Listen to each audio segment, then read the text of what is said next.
Bienvenidos nuevamente a este espacio, al podcast. En esta oportunidad tenemos a una pionera en varios ámbitos. Pero antes de introducir a nuestra invitada, quiero agradecer a La Cosecha Coffee and Bakery aquí en Otavalo. Esta cafetería está ubicada en la Modesto Jaramillo entre Quiroga y Quito. Si ustedes visitan la icónica Plaza de los Ponchos, caminan una cuadra en dirección norte. Antes de llegar a la calle Quito, encontrarán este acogedor lugar. Hablaba de una pionera en varios ámbitos y todos estos ámbitos vamos a irlos descubriendo a través de esta charla. Pero quiero informarle a nuestra invitada que también va a ser la pionera en este programa, en este espacio, ya que es la primera mujer que nos va a compartir sus vivencias. Sin más preámbulos, tenemos aquí a Erika Estrella Ruiz. Y para comenzar, para que vayamos explorando todo lo que tú has hecho para llegar a conseguir tus metas y tus logros, quisiera comenzar por el inicio, sería que tú nos cuentes dónde naces y cómo es tus primeros días de vida. Bueno, Andrés, gracias primero por invitarme a este podcast, que sé que va a tener gran impacto y va a ser inspiración para muchas personas. Bueno, mi nombre es Estrella Ruiz. Yo nací en Otavalo, pero siempre viví y crecí en Peguche, en una comunidad aledaña, que como todos conocerán, las cascadas de Peguche, entonces soy de Peguche. Tus estudios, ¿cómo fueron tus estudios, los primeros años de vida, tu niñez, tus padres? Cuéntanos más sobre eso. Soy la tercera hija de 5 hijos. Vengo de una familia indígena que radica en Peguche. La escuelita la cursé en la Fundación Alemana Cascada de Peguche desde ese entonces, hasta séptimo de básica. Luego pasé a la Inmaculada de Otavalo, que me quedé como hasta tercer curso. Luego estudié en Ibarra, en las Betlemitas, Sagrado Corazón de Jesús, y cursé mis estudios universitarios en la Universidad Católica de Ibarra. Perfecto. Estaba revisando tu vida y tú hablas mucho sobre un momento a los 3 años. Queremos saber si tú viajabas constantemente a Estados Unidos, ¿por qué esos viajes y cuál es ese momento especial?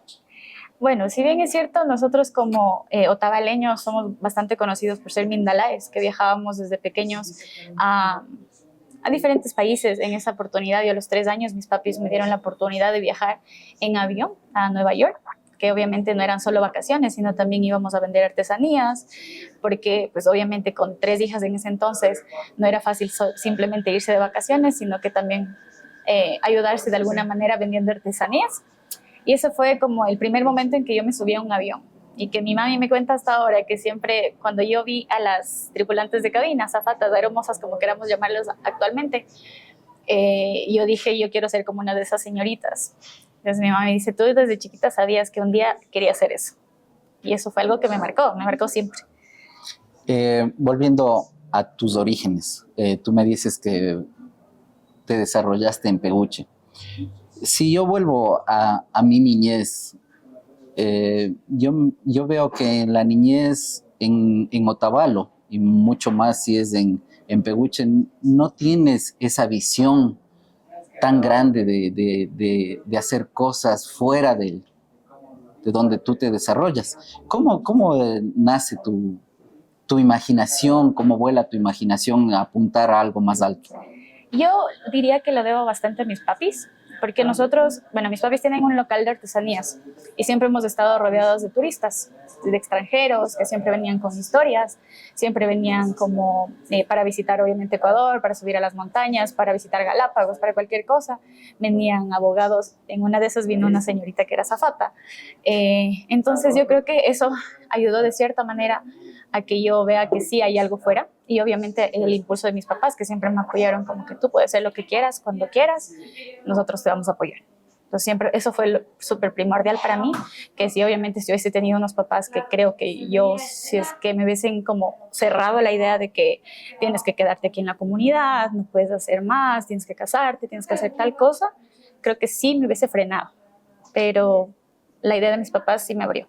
De todas maneras, son padres, digamos, vanguardistas, porque si nosotros tenemos contacto aquí en Otavalo con indígenas, hay mucho de esto, ¿no? De que tú eres mujer primero, de que tú debes hacerte cargo de la casa, de que tú debes estar en la casa. Si vemos en las comunidades son los hombres los que salen a trabajar por lo general y las mujeres se quedan en casa. ¿A qué crees que se debe esos pensamientos un poco fuera de lo normal que tuvieron tus padres? No te diría que fueron del todo abiertos, pero costó bastantes discusiones, por así decirlo, que tal vez en algún punto mis hermanas ya se casaban, ya tenían sus hijas, y claro, obviamente fue como que, ¿cómo te vas a ir a trabajar sola? ¿Cómo te vas a ir a vivir a otro país? Porque en algún punto yo dije, como me quiero ir de intercambio a Estados Unidos, analicemos este programa que era Au Pair para cuidar niños en Estados Unidos. Obviamente mis papis también analizaron pros y contras, y fue como que, bueno, pues dale. Y claro, todo ha sido, creo que hasta ahora, algo de demostrarles que es posible. O sea, que sí, me ha costado, y mis papis también siguen aprendiendo, les sigue costando un poquito, no voy a decir que están, uy, como les encanta la idea de que haya salido sin casarme de la casa. Entonces yo creo que sí ha sido un trabajo de por ahí. Hablas de tus padres, pero también dentro de tu familia deben haber muchos y diversos comentarios, digamos, no solo de tus hermanos, sino tíos, abuelos, yo qué sé, que has recibido un apoyo fundamental que te ha llevado a hacerlo, o tú dices, no, sola he tenido que enfocarme y para lograr lo que he querido. Yo creo que mis papis, mi papi y mi mami, sobre todo mi mami, porque obviamente, como tú dices, siempre hay por ahí otros familiares que no comparten tampoco la idea, y que, pues si bien es cierto, lo hemos platicado con mi mamá, y es a quien le debo todo es a mis papis. Entonces, como que no me dejo afectar por ideas que vienen del entorno del vecino, de la vecina, que tal vez en nuestra comunidad nos puede afectar mucho, como el que dirá de la gente, que en algún punto, pues yo creo que sí, también me llegó a afectar, pero después con el tiempo entiendes que no dependes de eso, sino que dependes de ti, de cierta manera de tus papás, de quienes te dieron y te ayudaron a llegar a donde estás. Y mientras ellos estén bien, pues estamos bien. El paso de Peguche a Otavalo y luego el paso a Ibarra, ¿cómo lo recuerdas? En realidad yo nunca dejé mi comunidad. O sea, siempre viví en Peguche, simplemente iba a estudiar hasta Otavalo, iba a estudiar hasta Ibarra, pero nunca dejé la comunidad. Sino hasta cuando ya decidí irme de intercambio, ahí fue cuando ya, digamos que por fin salí de ese entorno. Entonces tú te gradúas en Ibarra, en el Sagrado Corazón. De Jesús, ajá. Ya.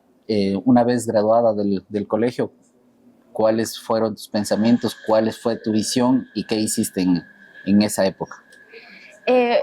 Yo, si bien es cierto, yo sabía que quería ser tripulante de cabina, pero como te digo, en ese entonces yo conocí a una azafata, que era de ese entonces de otra aerolínea de Estados Unidos. Y ella, el consejo que me dio, me dijo, me acuerdo claramente, me dijo, ¿sabes qué? Te voy a dar un consejo, no termines la universidad, no termines el colegio y sigas directo a ser tripulante de cabina, sino estudia otra carrera para que si en caso de que esto no funciona o porque tú no sabes qué puede llegar a pasar en la vida, tengas un backup. Entonces tengas alguna otra carrera en la que puedas ejercer, y porque uno no sabe. Y ella me decía, yo soy psicóloga, pero también soy azafata. Obviamente, si es que no estoy volando, estoy ejerciendo como psicóloga. Entonces me quedó ese consejo, y claro, mis papás me dijeron, acuérdate lo que te dijo la señorita tal, y así que estudié algo más y después puedes aplicar. ¿En dónde estudiaste? En la Universidad Católica de Ibarra. Estudié lingüística aplicada, con mención en enseñanza de lenguas. ¿Alguna vez aplicaste esa carrera? La carrera como tal, yo creo que en mis prácticas. Tuve la oportunidad de dar clases en el Colegio Ibarra. También tuve la oportunidad de dar clases en diferentes cursos de inglés que daba la PUCESI, en otros cursitos que había acá en la Universidad de Otavalo, pero eran como que algo muy... Pero trabajaste algo. Ajá, Antes de seguir con con el ámbito laboral, digamos. Vamos a inmiscuirnos un poco más en tu otra faceta de vida. Vamos a hablar de tus pasiones. ¿Cómo comienza tu pasión por el montañismo, por el trail?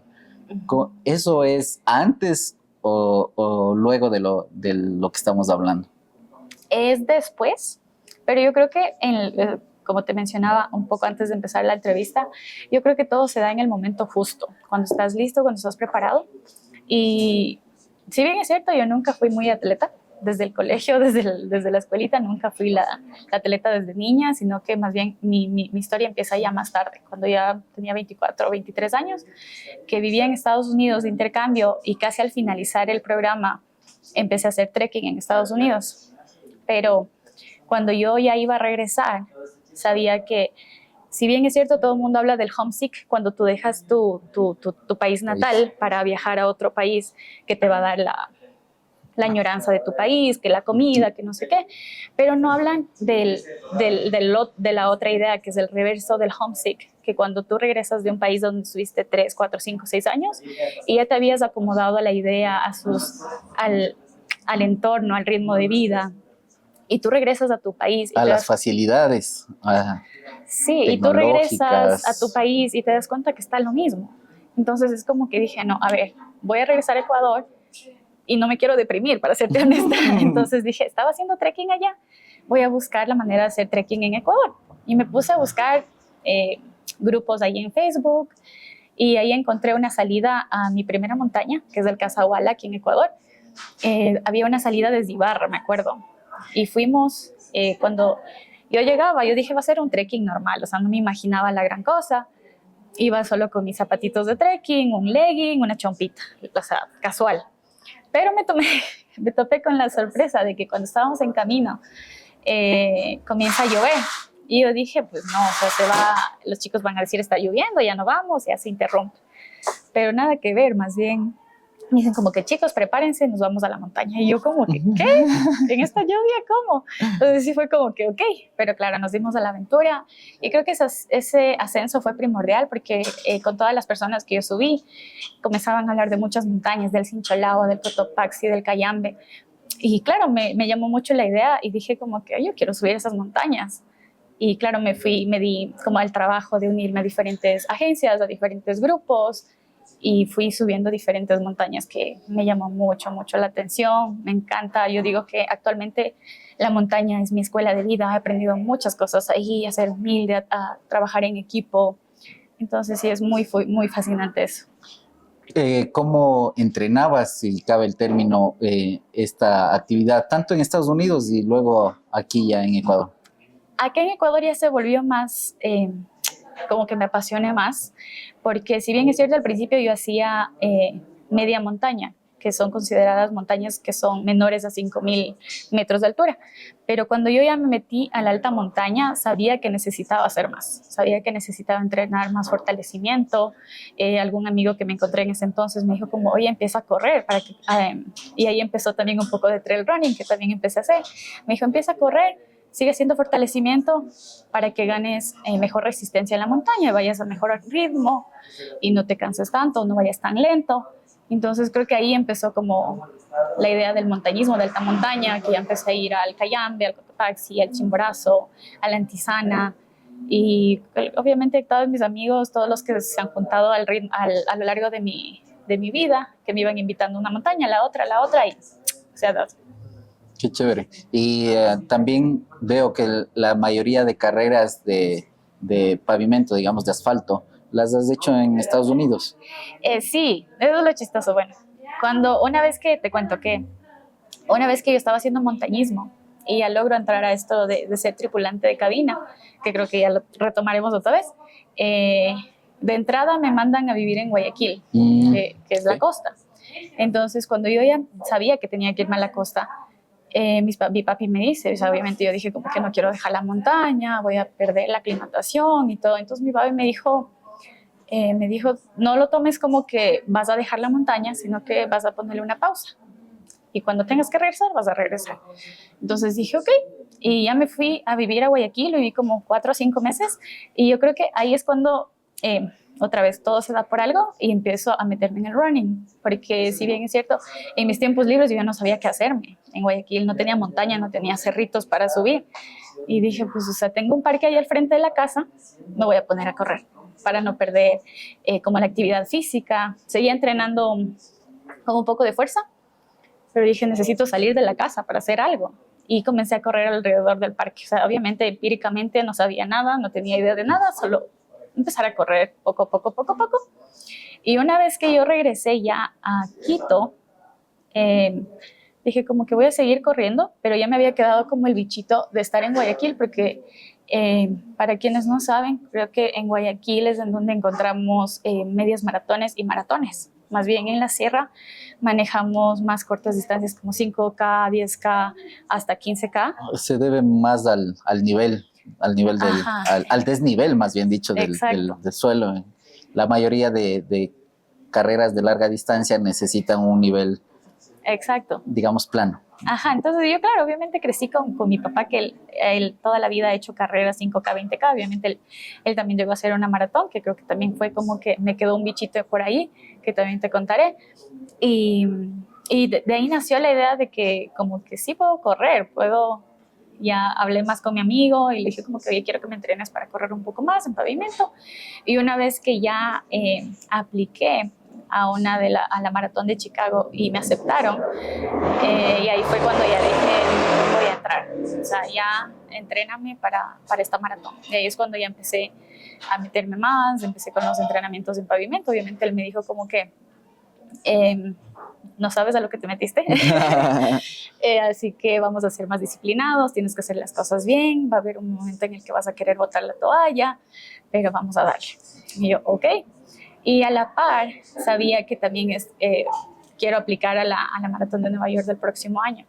Y una de las maneras en las que tú puedes entrar a la maratón es las 9+1, que es 9 competencias más un voluntariado.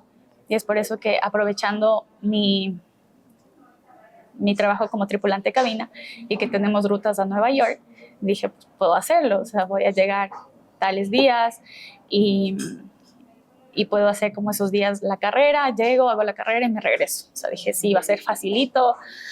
Me ha costado, me sigue costando, porque al principio la aerolínea nos daba como un hospedaje en el centro de la ciudad. Las cosas pasan, la vida pasa y la aerolínea tuvo que hacer un cambio y actualmente nos estamos quedando fuera de la ciudad, lo cual dificultaba mi idea de hacer las carreras durante el año. Pero me he ido acomodando, por suerte, como tuve la oportunidad de vivir en Estados Unidos, tengo bastantes como amigos cercanos que me han estado dando como esa facilidad de llegar a sus casas, dormir un poco, ir a las carreras, regresar. Entonces sí ha sido como que un trabajo un poquito duro, pero ahí vamos para el próximo año. Pero es reconfortante, digamos, ver cómo tú te alegras con lo que andas haciendo, ¿no? Entonces vamos regresando un poquito. Tú te vas a Estados Unidos y ¿cómo es esa época ahí? Cuando me fui, bueno, paréntesis, antes de irme yo de intercambio como au pair, yo sí iba antes, pero iba como Mindalae, iba a vender artesanías los veranos, 1 mes, 2 meses. Esa era mi experiencia en Estados Unidos, pero yo sabía que quería irme como un tiempo más prolongado, pero legal. Entonces ahí es cuando encuentro el programa de ser au pair, de vivir con una familia americana mientras cuidaba niños. Y dije, pues esta es la idea. ¿A qué estado fuiste? A Nueva York. Ya, perfecto. Estás ligada a Nueva York. Ajá, algo, o sea, ya te digo, por algo se pasan las cosas, se van conectando, a la larga te das cuenta por qué. Y ahí es cuando yo ya empecé como con la idea de estar en Estados Unidos. Ahí casi al finalizar el programa me volví a tener la idea de ser tripulante de cabina. Dije como que ok, ya fui niñera, ahora ¿qué sigue? Porque no creo que quiero regresar a Ecuador a ejercer otra vez como profe. Lo que quiero intentar ser tripulante de cabina. Y ahí creo que también ya regresé con ese chip de voy a aplicar a ser tripulante. ¿Cómo es el proceso? El proceso, yo estaba acá ya trabajando como intérprete en una fábrica. Era asistente ejecutiva bilingüe en una fábrica. Entonces yo vi el llamado. En ese entonces, las 2 aerolíneas más reconocidas en Ecuador, apliqué a ambas A una de las aerolíneas fui, pero pues para ser sincera no me fue bien y todos aprendemos de eso, todos aprendemos de que no nos va bien, estuve nerviosa y ya no avanzó más el proceso. Como a las 2 semanas me contacta la otra aerolínea y avancé en el proceso, avancé en las entrevistas, todo se fue dando y fue como que, ok, esta sí no se me va a ir de la mano. Así que ya sabía que quería y se logró. Y actualmente ya estoy trabajando en la aerolínea como 1 año y medio. 1 año y medio estás en Avianca, pero el boom aquí en Ecuador, te comentaba, fue como en marzo de este año que todos comienzan a hablar de Estrella Ruiz como la tripulante de cabina quichua.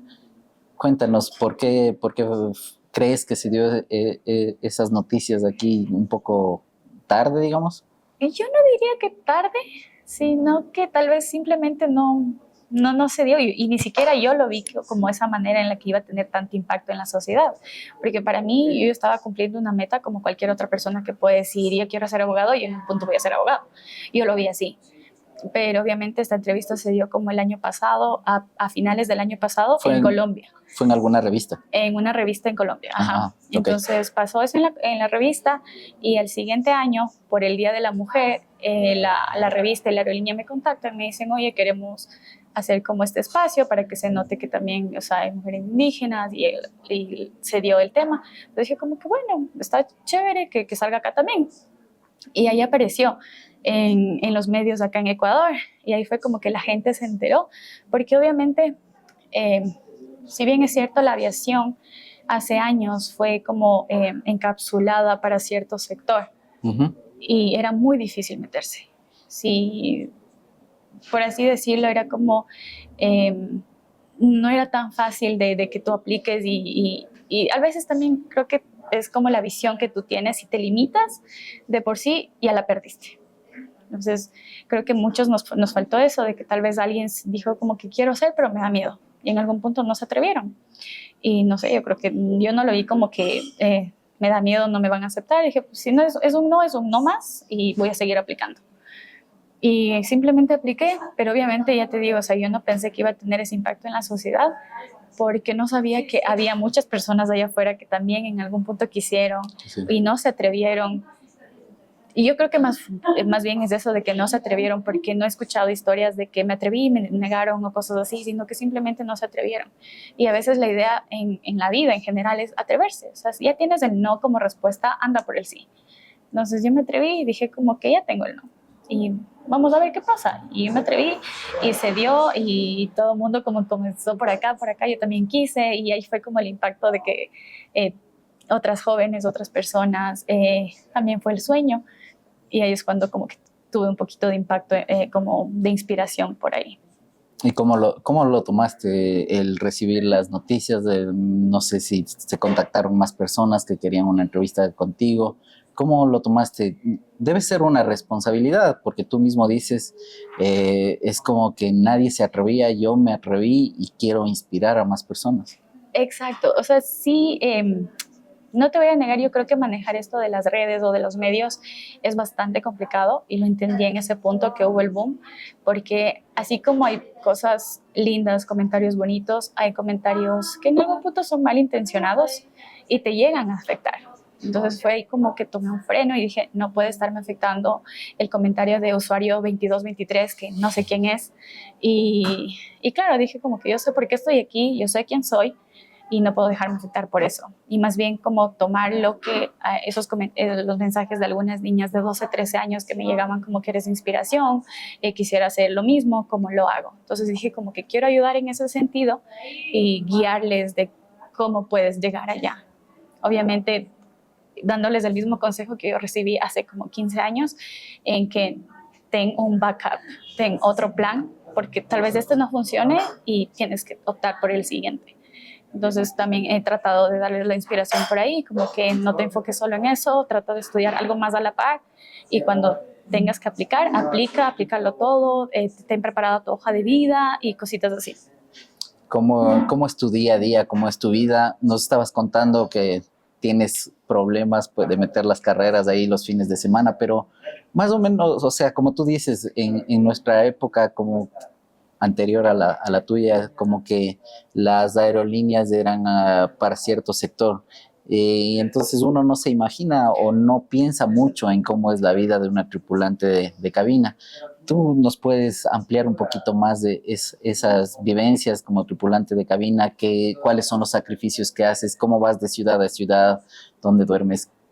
¿Qué comes en el avión? Y Sí, todas esas cosas. como hay partes en las que sí podemos romantizar, que es bonito, pero hay otras partes en las que sí dices, ah.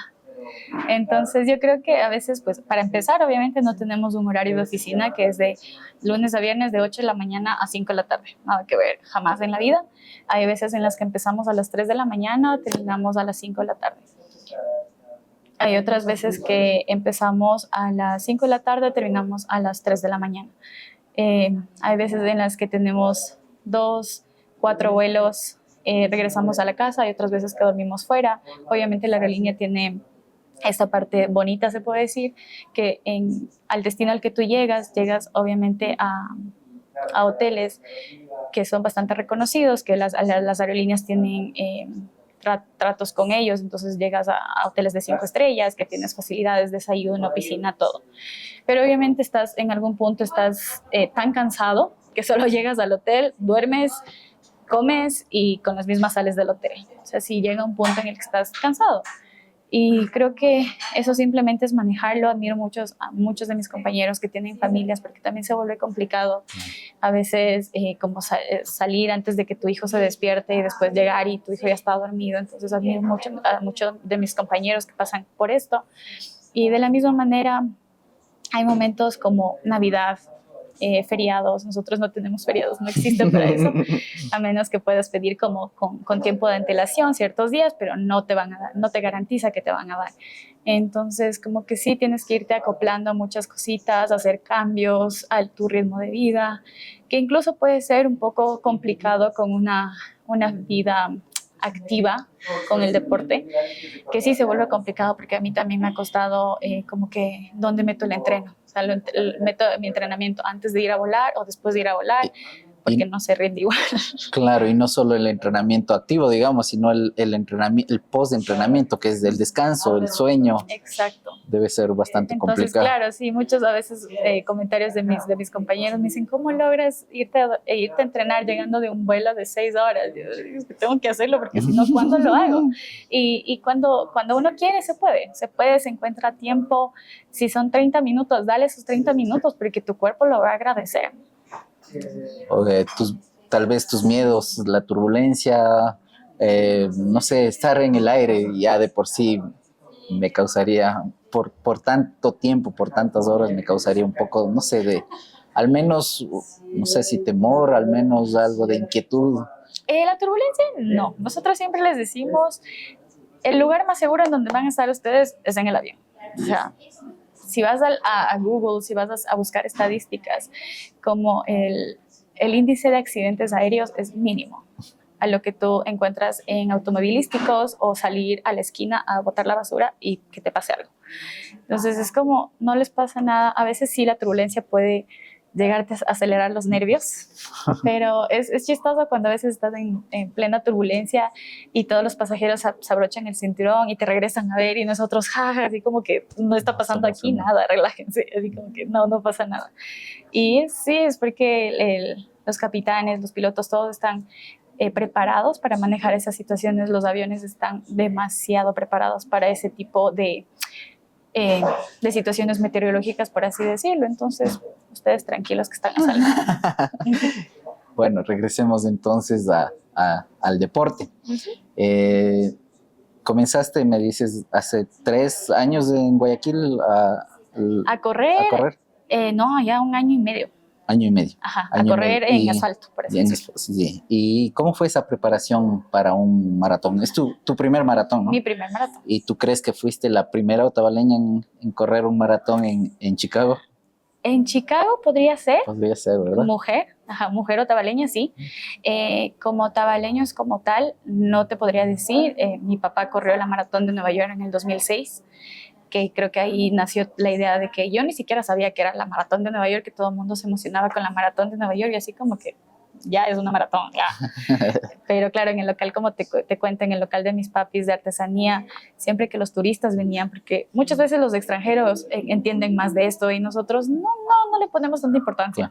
Y ellos siempre se emocionaban porque hay una foto de mi papi ahí. Entonces dicen como que, ¿cuál maratón es esa? Y la de Nueva York, wow, la de Nueva York. Y yo, ¿por qué? ¿Por qué se extraña? Y claro, cuando ya empecé como a hacer la búsqueda de qué es la maratón de Nueva York, qué son las Six Majors, que son, para quienes no sabemos, porque tampoco sabía, son las 6 maratones más importantes a nivel mundial, desde el 2006 que se unieron Berlín, Tokio, Londres, Boston, Chicago y Nueva York. Entonces, ¿qué lo vuelve tan importante? Porque la manera en la que tú aplicas y logras entrar a estas maratones, la élite, que los mejores atletas van allá a romper récords. Y entonces eso es lo que lo vuelve tan como competitivo, por así decirlo. Y por eso me extrañaba, algo que te voy a contar acá, de mi papi, que me extrañaba. Y yo le digo a mi papi, porque cuando yo me puse a buscar cómo aplicas a estas carreras, como por fundaciones, por loterías, obviamente por tiempos, o esta modalidad que tiene en Nueva York, que es la 9+1. Yo le dije a mi papi, ¿cómo entró ese año? Y me dice, te voy a contar algo. Y yo, ¿qué? Me dice, en ese entonces había una competencia acá en Ecuador, que era del Rolando Vera, que fue una de las primeras competencias que tenía los dorsales con números y con chips. Ajá, con chips. Entonces dice, yo justo corrí esa, y cuando fui a Nueva York vi que se asemejaba bastante al dorsal. Y me puse y dije, si entro, bien. Y si no... O sea, no estuvo inscrito. No estuvo inscrito legalmente. No, qué vergüenza. Pero logró entrar. Obviamente ahora no puedes hacer ese chiste por nada del mundo, porque hay estos detectores de los chips por todos lados, desde que entras al corral. O sea, en todas partes te están viendo el dorsal. O sea, es imposible hacer ese chiste ahora. Obviamente yo estoy hablando de mi papi en el 2006, cuando apenas las Six Majors se estaban formando. Pero claro, es como que le digo, wow, ¿cómo hizo eso? Y bueno, y ahora cuando ya mi papi en esta oportunidad pudo acompañarme a la maratón de Chicago, y dije, yo quiero que vaya y vea desde el principio, desde cómo se entregan los dorsales, que no tiene que ir con otro falso. No, pero le digo, quiero que vea todo. Y fuimos, vio todo el proceso y dijo como, ¿y ahora cómo aplico? Entonces fue como que... Justamente esa iba a ser la pregunta. ¿Ha tenido la oportunidad de correr otra maratón tu padre? No, en algún punto ya dejó de correr hace un par de años, pero quiere volver a retomar eso. Sí, sí sería importante que ahora sí corra con el dorsal correcto. Sí, eso es lo que me cuenta, que en ese tiempo que mucha gente acá no corría. Mi papi era el loquito que salía a correr, salía a entrenar, decía, y mi mami me cuenta, dice como que era el único, o sea, entre los vecinos, entre cualquier persona que salía y corría. Entonces era algo nuevo para todo el mundo. Y ahora es más usual, obviamente, que haya esto del running era, que bastante gente se metió a correr, se metió a hacer ejercicio en general, a una vida más activa. Una vida más activa o sea, es como que estamos haciendo más conciencia de la importancia del deporte. Una pregunta que te quería hacer es, ¿cómo tú ves el futuro?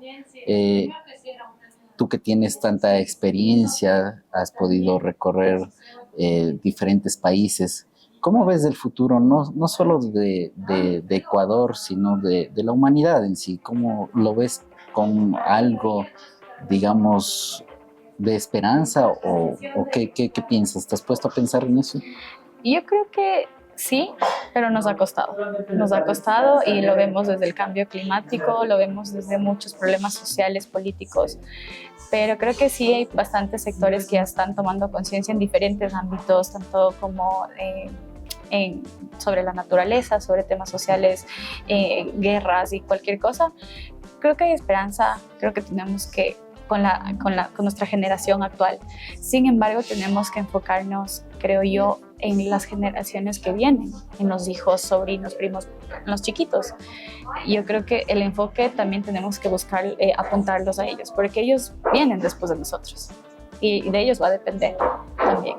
Y tú has sido, en este caso, un ejemplo muy grande, porque tú has dado apertura a que más personas crean y para eso has sido invitado hoy, para que sigan inspirando a las generaciones. Te agradezco muchísimo por compartir este espacio. Si tú quieres compartir algo más, por favor, siéntete libre. Y nuevamente, muchas gracias por compartir tu historia. Muchas gracias a ti, Andrés, por haberme invitado.